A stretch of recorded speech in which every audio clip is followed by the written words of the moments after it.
Entrevista al Día con Hernán Higuera. Las 6 de la mañana, 35 minutos, ya está con nosotros Gonzalo Muñoz, abogado constitucionalista. ¿Cómo le va, Gonzalo? Buenos días. Muy buenos días a usted, un feliz año, igualmente a todas las personas que nos escuchan y nos ven esta mañana por Notimundo. Muchísimas gracias, también un feliz año para usted y todos los oyentes. Bueno, estos días ha pasado de todo, dos vicepresidentas, una nombrada por decreto ejecutivo, otra que reclama la sucesión presidencial, el presidente que llega siendo presidente a ser candidato a la presidencia de la República, en fin, la licencia electoral. Empecemos por ahí. ¿Obligatoria o discrecional? Hernán, es realmente muy lamentable lo que está sucediendo en el Ecuador, donde se demuestra un profundo desprecio al imperio de la ley y al respeto por la Constitución. Mire, el artículo 93 del Código de la Democracia fue reformado en el año 2020. Yo tuve la oportunidad de participar y elaborar dicha reforma en la discusión de dicho artículo, donde se modificó que sea opcional pedir licencia para quienes ejercen un cargo público. Desde que estaba aprobado el Código de Democracia, esto fue incluso en las elecciones 2013 y 2017, y en el 2020 se volvió obligatorio. ¿Con qué objetivo? Que exista igualdad de condiciones y no discriminación entre todos los candidatos, no solamente a la presidencia de la República, candidatos a la alcaldía, candidatos a concejales, elecciones pluripersonales, a lo que sea.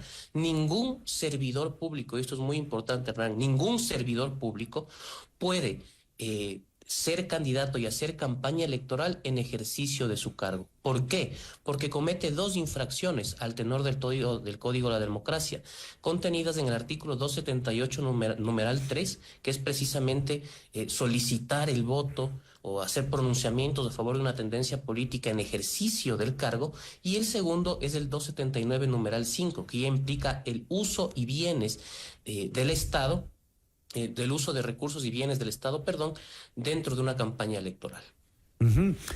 Y ya vimos ayer al presidente desde el Palacio de Gobierno, ¿no? Haciendo precisamente uso de los bienes. Y ante esto, ¿qué decirle al Consejo Nacional Electoral? Un juez mudo frente a la violentación del artículo 93 del Código de la Democracia. Yo nunca he esperado mucho de los señores de los consejeros del Consejo Nacional Electoral. Han demostrado ser prácticamente unos consejeros de turno, lo cual es bastante vergonzoso. El otro día decía el señor Pita que el Consejo Nacional Electoral no está en la facultad de pronunciarse respecto de que si los candidatos tienen que pedir o no licencia, quienes ejercen un cargo público. Cuando se dio la reforma, todos estuvieron a favor y todos se mencionaron lo mismo, que precisamente dicha reforma fue para garantizar igualdad de condiciones, etcétera. Y hoy se quedan mudos. Ojo con una cosa, Hernán, que las infracciones electorales pueden ser denunciadas también por los miembros del Consejo Nacional Electoral, que entre líneas eso dieron a entender que iban a hacer. Pues bueno, ayer ya se dio el primer ejemplo del uso de un bien público por parte de un determinado candidato, en este caso el señor Noboa, y hasta ahora no han dicho absolutamente nada, lo cual prácticamente deja entrever la elección que estamos llevando a cabo, ¿no?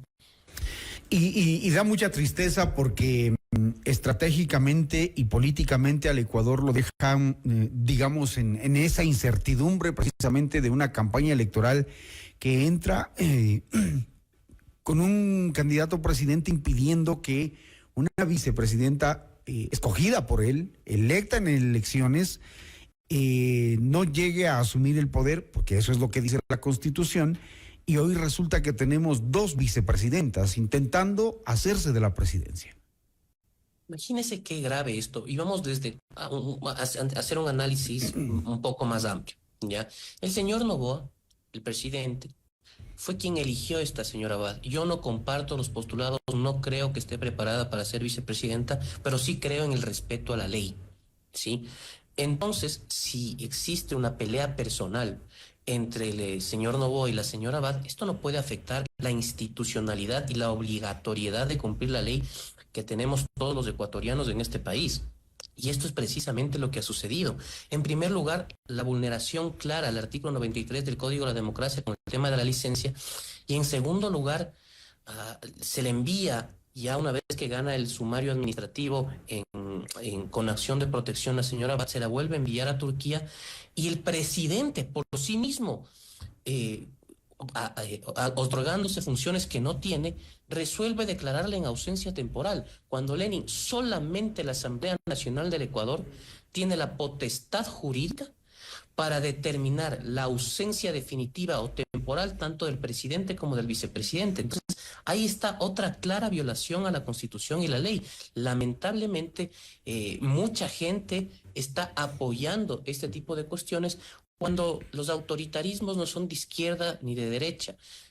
Las inobservancias de la Constitución tampoco tienen ideología, simplemente tienen que ser rechazadas y, de ser el caso, sancionadas. Quienes hemos estado observando las acciones tanto del presidente, de la vicepresidenta, de la nominación, la firma de decretos, nos preguntamos constantemente, me imagino que a usted le habrá pasado en estos días, ¿para qué existe una Constitución? ¿Para qué existe un código de la democracia si finalmente nos lo vamos a pasar por encima y a respetar completamente como se ha hecho hoy? La señora Abad tampoco es, digamos, del agrado de muchos ecuatorianos, pero es lo que el país escogió, ¿no? Exactamente. Y aquí no es solamente de quien pretende incumplir la ley, que en este caso este gobierno lamentablemente se ha caracterizado por eso, sino de quienes permiten dicho incumplimiento. Si estamos hablando de la licencia, pues el Consejo Nacional Electoral tenía que pronunciarse, tiene que emitir una resolución precisamente que nos diga cuáles son las consecuencias jurídicas de aquellas personas que, inobservando la Constitución, no piden licencia y se quedan en su cargo público mientras mientras están en campaña electoral, porque es muy bonito ahorita el caso del presidente. Recibe sueldo por hacer campaña, con plata de todos los ecuatorianos.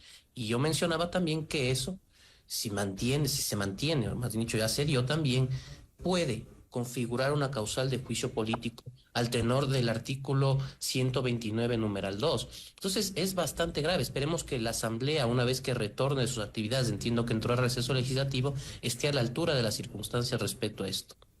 Y claro, eso ha desencadenado en que también algunos asambleístas de la misma línea política también quieran irse o pretendían irse a hacer campaña sin pedir la licencia.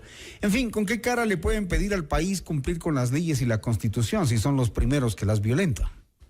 Exactamente, en el caso de los legisladores, la Asamblea pienso que hizo lo correcto, les dio licencia absolutamente a todos, a quienes fueron a la reelección, y como usted puede ver, no se han quejado. Nadie, no están quejándose precisamente por ese tema de la licencia. Lo que querían es que el presidente de la República sea candidato en ejercicio de su cargo, lo cual es absolutamente inconstitucional.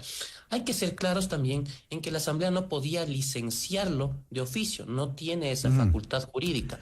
La obligación de deberán hacer uso de la licencia que establece el 93 del Código de Democracia implica también la solicitud por parte de quien va a hacer uso de esa licencia, en este caso el presidente de la República.